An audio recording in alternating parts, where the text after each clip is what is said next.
Il est normal, s'il dit t'inquiète. C'est un mot de jeune, ça? Ouais.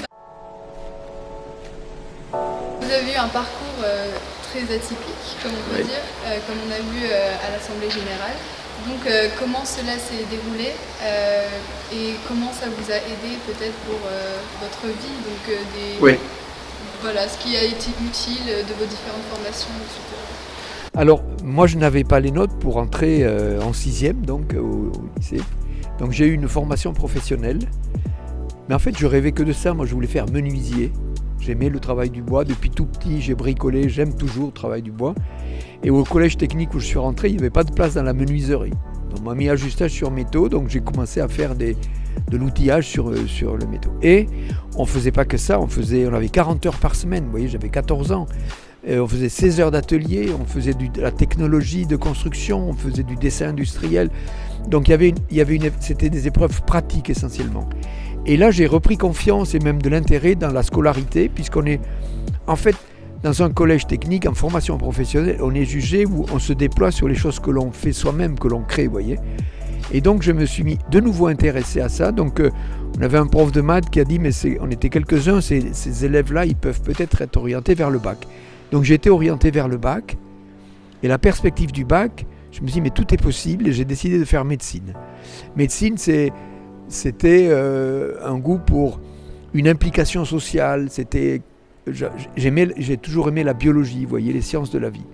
Donc j'ai fait médecine, ensuite j'étais interne en chirurgie, découvert la chirurgie, vous voyez, je suis toujours un manuel, on va dire. La chirurgie, c'est un travail manuel, et donc il y avait la rencontre entre l'exercice manuel et la médecine. Et donc j'ai été passionné par la chirurgie. J'étais interne en ce qu'on appelle l'orthopédie, les os, les articulations. Mais j'avais un vieux rêve. Un vieux rêve de jeunesse. Quand j'étais petit, je rêvais de faire des expéditions, sans savoir très bien ce que c'était. Mais je suis né à la campagne. Moi, je vivais beaucoup dehors.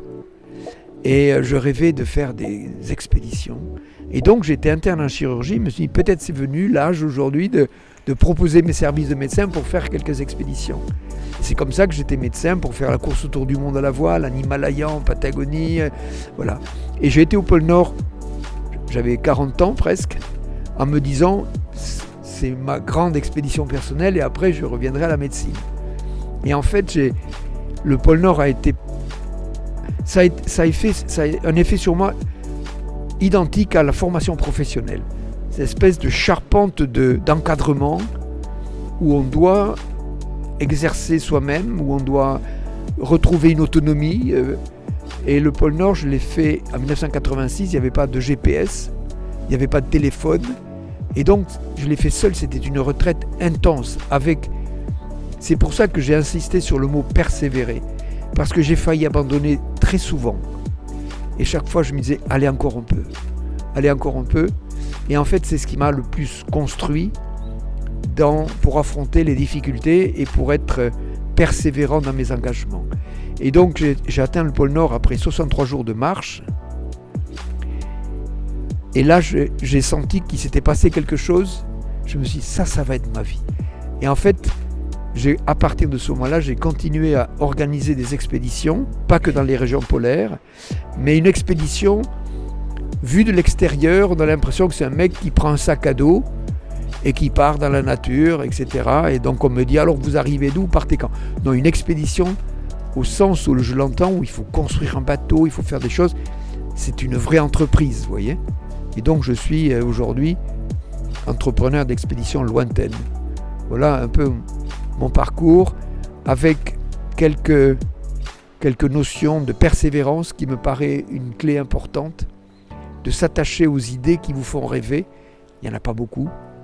Voilà. Et c'est ce parcours-là que j'ai entretenu malgré des fois les difficultés, quoi. Vous avez parlé du coup de votre voyage intense et de l'isolement que vous avez eu pendant ces voyages. Est-ce que c'était votre objectif quand vous êtes parti ? Non. Alors, je suis parti pour atteindre le pôle Nord. Comme quand on va à l'Everest, on part pour monter sur le toit du monde, quoi. Donc j'étais parti pour atteindre le pôle Nord, mais je n'avais pas imaginé la difficulté. La difficulté, ça vient de l'état de la banquise. Vous marchez sur la mer gelée, qui est très chaotique, qui est dangereuse, parce que les glaces des fois sont très fines, il ne faut pas passer à travers. Et donc j'ai connu des températures terribles, moins 52 degrés sous la tente. Donc on a toutes les raisons d'abandonner. Et en fait, je me suis appliqué à une chose que j'ai découvert sur le parcours et que je vous conseille. Remettre le rêve à la surface. Vous voyez, quand vous partez, vous avez une idée. Un jour, vous avez une idée, vous avez le sentiment que, tac, c'est ça, vous voyez, un truc qui vous nourrit. Vous avez l'impression que c'est ça qui va nourrir votre existence. C'est précieux, ça. Parce qu'on n'a pas tout le temps quelque chose qui fait que... Je dis que les lundis ressemblent à des vendredis, vous voyez, voilà. Et donc ça, c'est quelque chose qu'il faut entretenir. Et des fois, on se lasse, on n'y arrive pas, il y a toujours du monde pour vous décourager. Ne pas perdre de vue cet instant magique où tout d'un coup, vous avez le sentiment que peut-être c'était ça que vous alliez faire, au moins pour entamer votre vie. Donc, remettre le rêve à la surface. Ça, c'est quelque chose que j'ai appris à faire et que j'ai appris à faire après avec des équipiers avec qui j'étais. Ne pas perdre de vue pourquoi, à un moment donné, on s'est mobilisé. Et du coup, dans ces expéditions de rêve, quelles étaient vos missions du coup, par la suite, après votre première expédition voilà. Quel rôle j'ai joué? Et si vous vous spécialisez dans un certain domaine durant l'expédition? Alors, moi, c'est moi qui invente les expéditions que je fais. Vous voyez, inventer, c'est bien prétentieux. C'est au fur et à mesure que vous avancez dans un domaine, vous découvrez d'autres choses, d'autres personnes, vous faites une culture, vous enrichissez les choses, puis vous découvrez à un moment donné qu'il y a une lacune quelque part et que peut-être c'est là que vous pourriez travailler. C'est en général comme ça que ça se passe. Je n'ai pas dans ma tête un catalogue d'expéditions qui est écrit depuis 50 ans. Vous voyez, c'est au fur et à mesure que j'ai découvert des choses, rencontré des gens, lu beaucoup, je lis beaucoup des comptes rendus, des choses comme ça. Et par exemple, la prochaine expédition, c'est l'exploitation, c'est l'étude de l'océan qui est autour de l'Antarctique. Et toutes les publications se terminent, on a besoin d'y aller, de mesurer in situ de longue durée. Voilà. Et ça, c'est le fruit de lectures que j'ai faites sur la situation de l'océan austral, de l'Antarctique, etc. Et je me dis, là, il y a un besoin. Un besoin d'un bateau spécial, de quelque chose de spécial. Voilà. Et c'est ça qui m'intéresse. Et si vous remarquez, moi j'ai fait construire un bateau qui s'appelle Tara aujourd'hui. J'adore construire. Moi, ça c'est mes vieilles envies de bâtisseur, de menuisier j'aime dessiner pour construire des choses, quoi. Alors, donc il y a une attente quelque part. Si on n'y est pas allé, c'est qu'il manque quelque chose. Donc on va construire quelque chose de spécial. Et puis moi, ce que j'adore, c'est moi, je ne suis pas un scientifique de terrain. Je propose une logistique à des chercheurs qui viennent. Et moi, ce que j'adore, c'est faire le lien entre le terrain et la pédagogie, les scolaires, les étudiants. Parce que le terrain est une source d'inspiration pour faire de la pédagogie. En fait, ce sont les trois choses qui me nourrissent. La culture scientifique que je découvre, le besoin de construire quelque chose pour y accéder. Et ensuite, mon travail, c'est un travail de passeur. Vous voyez, aujourd'hui, je peux parler du climat avec conviction, avec des images, parce que j'y suis allé, parce que je l'ai étudié, parce que je connais. Et pour faire passer un message, il faut prendre un texte que vous avez écrit, qui n'est pas un message, il faut le passer au tamis. Vous voyez ce que c'est un tamis? Vous sortez les petites graines, les bonnes graines. Arrivez à isoler quelques mots précieux qui vont décrire exactement ce que vous voulez dire. Vous voyez, mais ça demande un temps fou. Moi, quand on me dit vous voulez pas faire juste 2-3 lignes sur un sujet, moi je préfère comme dire fais une page. Plus c'est petit, plus c'est dense, plus c'est précis, plus. Vous voyez ce que je veux dire? J'ai appris ça aussi de l'existence. Que si vous voulez aiguillonner la curiosité de quelqu'un sur un futur travail que vous faites, sur un dossier que vous avez déposé, c'est ce qu'on appelle les mots-clés. Une phrase clé, c'est quelque chose, ah, tiens, c'est un, voilà. Et pour terminer, pour résumer ce que je fais aujourd'hui avec Polarpod, on me dit sur quoi vous travaillez? Je dis sur un navire vertical, c'est gagné. Navire vertical, qu'est-ce que c'est? En fait, c'est un bateau, vous avez vu, qui passe debout. Voilà. Donc, alors il tient parce que c'est un flotteur vertical, il y a un gros lest en bas qui fait 150 tonnes, et puis toute sa structure, elle est des tubes qui font qu'il ne coule pas. Et quel est l'objectif de ce bateau? Alors l'objectif du Polarpod, c'est de dériver autour de l'Antarctique, c'est le continent du pôle sud, c'est l'océan qui est autour, qui est le principal puits de carbone océanique de la planète. Ça veut dire que cet océan joue un rôle essentiel sur l'équilibre du climat, parce qu'il capte le gaz carbonique annexé. Donc on ne connaît pas sa performance. C'est une des mesures qu'on va faire. Donc objectif climat. Et deuxièmement, objectif biodiversité. À 80 mètres sous l'eau, il y a le silence. On va mettre des écouteurs, des hydrophones, des écouteurs, des micros qui vont sous l'eau. Et par acoustique, on va faire un inventaire de la faune. Donc inventaire de faune et rechercher la capacité de cet océan à absorber le gaz carbonique annexé. Vous avez beaucoup insisté sur vos expéditions et sur ce qu'elles vous ont apporté, de voir avec vos propres yeux ce climat, ce réchauffement climatique, si on peut en parler aussi. Et il y a encore beaucoup de personnes qui soit ne croient pas au changement climatique, soit ne veulent pas faire de changement, ne pensent pas que le changement est possible. Est-ce que vous pensez qu'il faut pouvoir voir les conséquences du climat avec ses propres yeux et même vivre dans ces conséquences pour pouvoir en être vraiment... Le témoin. Ouais. Non, si on vit ici à Lyon, vous allez à Chamonix. Chamonix, c'est pas très loin, c'est dans les Alpes. Vous allez essayer de voir la mer de glace. Vous aurez des images et vous allez voir comment la mer de glace régresse extrêmement rapidement. C'est pas la peine d'aller au pôle Nord ou au pôle Sud pour se rendre compte que les glaciers régressent. On a un exemple très, très frappant ici dans les Alpes. Ce qui est important, c'est de traduire la réalité du réchauffement climatique par des mots. Personne n'est capable de percevoir le réchauffement climatique. Je m'explique. On ne peut parler que du temps qu'il fait. Imaginons qu'au mois de juin, matin, il fait froid. Il y a deux personnes qui se rencontrent et disent « T'y crois, toi, au réchauffement climatique ?» Il dit « C'est vrai, tu as raison. » Voilà. Personne n'est capable de percevoir ce que le réchauffement climatique. C'est quoi? C'est un réchauffement moyen de 1 degré en un siècle. En un siècle, la température moyenne à la surface de la Terre s'est élevée de 1 degré. Personne n'est capable de percevoir ça. Ce n'est pas un sujet de conversation populaire. C'est une mesure qui a été faite par un ensemble de thermomètres qui sont placés à la surface de la Terre et qui analysent ça. Et je fais le rapprochement. La température normale du corps humain, c'est 37 plus 1, c'est-à-dire ce qu'a la Terre, c'est 38. On a pris 1 degré. La Terre, elle a pris 1 degré. Donc c'est une accumulation de chaleur qui est conséquente et qui commence à faire des complications, des dérégulations. Donc c'est trouver toujours des mots simples, des illustrations. Le gaz carbonique que l'on envoie, on a l'impression qu'on pouvait tout envoyer de l'atmosphère, que ça partait dans le cosmos. En fait, non. Ça reste prisonnier dans une toute petite tranche comme ça qui s'appelle l'atmosphère. C'est cette enveloppe qui entoure la Terre et qui est très très très fine. C'est comme une feuille de cellophane autour d'une énorme citrouille. Et tout est piégé là et ça ne va nulle part. Ça reste là, sauf si on plante des arbres, des prairies, du verre. Le verre, la chlorophylle, qui est la seule chose qui peut capter le gaz carbonique que l'on envoie dans l'atmosphère. Le thème de cette conférence qui est l'eau. Évidemment, vous êtes fortement connecté à ce thème et donc je voulais savoir si vous étiez intéressé donc, par la navigation en fait, auparavant et puis votre relation à l'eau plutôt personnelle et dans vos expéditions. Alors, l'eau, c'est l'élément essentiel. On peut faire une grève de la faim, mais pas une grève d'eau. On meurt très vite.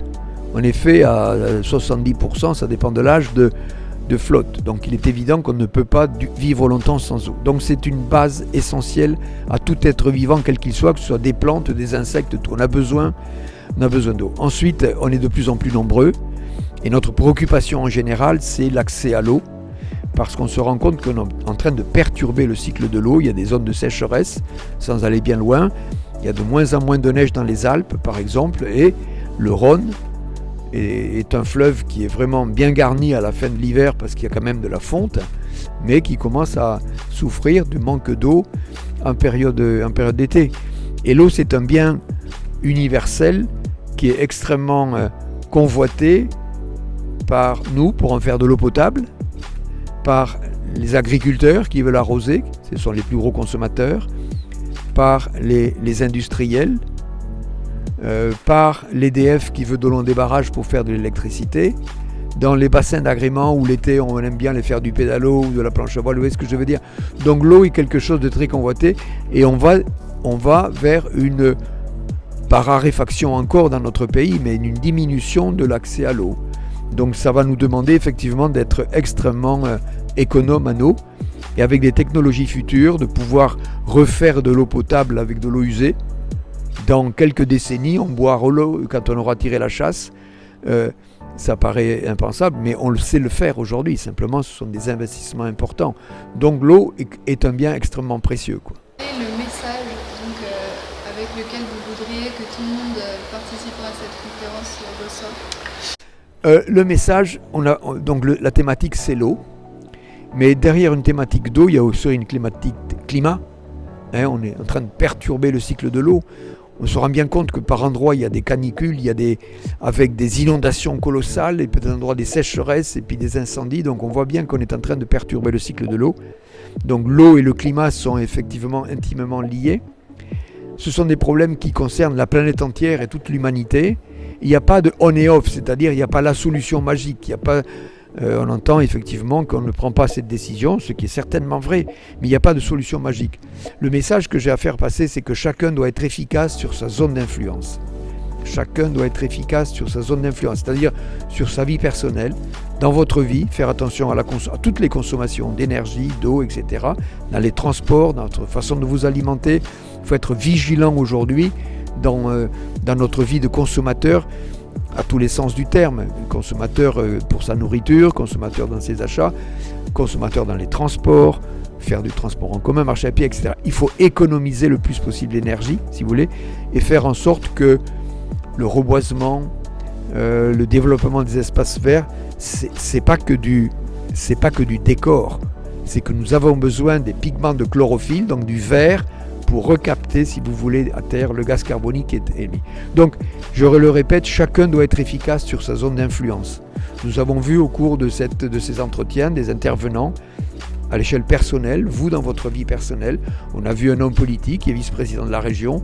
Il a un rôle avec les manettes qu'il a, si vous voulez. Il a un pouvoir d'action qui est beaucoup plus important. On a vu des enseignants. Les enseignants ont un pouvoir, c'est-à-dire d'expliquer simplement des phénomènes complexes, de proposer des solutions à l'éducation de leurs élèves. Vous voyez, chacun doit être efficace sur sa zone d'influence. Ça fait plusieurs mois qu'il y a de plus en plus de mouvements de jeunes qui essayent de transmettre leur message sur le climat et essayer d'apporter l'attention au gouvernement sur ce problème. Est-ce que, déjà, qu'est-ce que vous pensez de ces grèves? Est-ce que vous pouvez donner votre avis? La jeunesse a pris à bras le corps, au sens large, sans nommer personne, puisque il y a un mouvement planétaire, on dirait, de la jeunesse sur ses préoccupations climatiques surtout. Donc ça, c'est une bonne chose. Ensuite, pointer du doigt comme si on attendait pour demain la solution, c'est mentir. Mentir n'est pas le mot qui convient. C'est faire croire qu'on peut le faire. Vous savez, à l'échelle de la planète, à l'échelle de l'humanité, la production d'énergie vient à 80% des énergies fossiles. Malheureusement encore beaucoup le charbon, parce que le charbon n'est pas cher, mais il émet le double du gaz carbonique que tout le monde, que le gaz par exemple. Donc tant que 80% de l'énergie nécessaire consommée par l'humanité vient des énergies fossiles, on émet du gaz carbonique. Vous voyez ce que je veux dire? Donc c'est ça qu'il va falloir réduire, mais d'une manière extrêmement rapide. Mais on ne peut pas faire on, énergie fossile, off, plus d'énergie fossile. La quantité d'énergie que nous consommons, sans s'en rendre compte, est absolument colossale. Donc ce qui est souhaitable aujourd'hui, c'est que cette ferveur de la jeunesse qui est en même temps cultivée sur le sujet aille en fer de lance pour montrer, maintenant on va vous accompagner pour aller au plus vite possible à la solution. Vous voyez ce que je veux dire? C'est ça dont on a besoin. Parce que tant qu'on dit qu'ils ne font rien, on a tout dit et rien dit. Parce que je peux vous dire, nous sommes ici à la région, il y a des gens dans ce bâtiment qui sont responsables des questions environnementales, de l'eau, du changement climatique, qui travaillent sur des solutions à l'échelle de la ville, à l'échelle d'une région. Il faut aller voir ce qui se fait. Des choses se passent, mais le résultat est extrêmement lent, il n'est pas visible. Encore une fois, c'est pas on fait ou on fait pas. C'est la somme de toutes les actions. Et donc, je dirais presque aujourd'hui, moi, la jeunesse nous a tellement mobilisés qu'elle doit nous aider à aller en avant. Je donne un exemple. Je suis le parrain d'une action d'une école à Poissy. Poissy, c'est une banlieue parisienne. Donc des enseignants ont fait un travail remarquable auprès des 6e, d'abord CM2, 6e, enfin bref, une population. Ils les ont emmenés à l'Assemblée nationale, ils les ont vraiment cultivés sur les questions climatiques. Donc je les rencontre, qu'est-ce que vous voulez faire? Et donc, on veut sauver la planète. Good news. Maintenant, si vous voulez, on va commencer par sauver Poissy. Poissy, c'est donc cette ville-là. J'ai dit, si vous voulez être efficace, donc vous avez une culture aujourd'hui, vous avez été à l'Assemblée nationale, vous avez entendu parler de ce que c'était que les lois, les aides qu'on peut avoir, la complexité, mais on peut l'avoir. Vous allez certainement trouver à Poissy, dans ce village-là, des maisons qui ne sont pas isolées du tout, qui sont des passoires thermiques avec des gens qui se ruinent pour payer le chauffage qu'ils n'ont pas, parce que, etc. Leur maison, c'est des passoires. Il faut isoler ces habitats. Vous avez cette intelligence-là aujourd'hui. Vous en isolez 4 ou 5 ou 10. Vous allez aider ces gens à faire le dossier qu'il faut pour qu'ils aient une isolation de l'habitat, parce qu'il y a des fonds qui ont été développés. Vous voyez ce que je veux dire? Et là, vous serez utile. Donc, pensez sauver la planète, mais on commence par des petits chantiers. Et donc ça, je pense que la jeunesse est à même de pouvoir prendre à bras le corps les chantiers qu'il faut mettre en place. Ou nous aider à le faire, nous montrer du doigt, ou nous encourager à le faire, à accélérer surtout parce que les choses se font, mais peut-être pas assez vite. Du coup, cette conférence qui est même dirigée par des jeunes et pour les jeunes, en quelle mesure est-ce que vous pensez qu'elle aide vraiment et qu'est-ce que vous pensez qu'elle nous permet d'acquérir en fait Mais non, mais là vous êtes tous réunis entre vous. Rien de tel, si vous voulez, que fédérer un peu les choses autour d'un sujet commun. C'est ça qui est important. Plus on fédère, plus on parle, plus vous êtes des passeurs. Il y a des gens qui se sont exprimés, on voit bien qu'ils ont travaillé sur passer l'information. C'est ça qu'il faut que vous appreniez en même temps. Vous avez la chance d'être bilingue, c'est-à-dire vous avez une compréhension planétaire des choses, parce que pratiquement toutes les publications se font en langue anglaise, si vous voulez. Les congrès sont en langue anglaise. Donc vous avez cette chance-là d'être bilingue. Vous êtes des passeurs privilégiés parce que vous pouvez avoir accès à une culture planétaire des choses et le transmettre à tout le monde. Donc c'est ça qui est important, que j'ai trouvé important dans votre formation.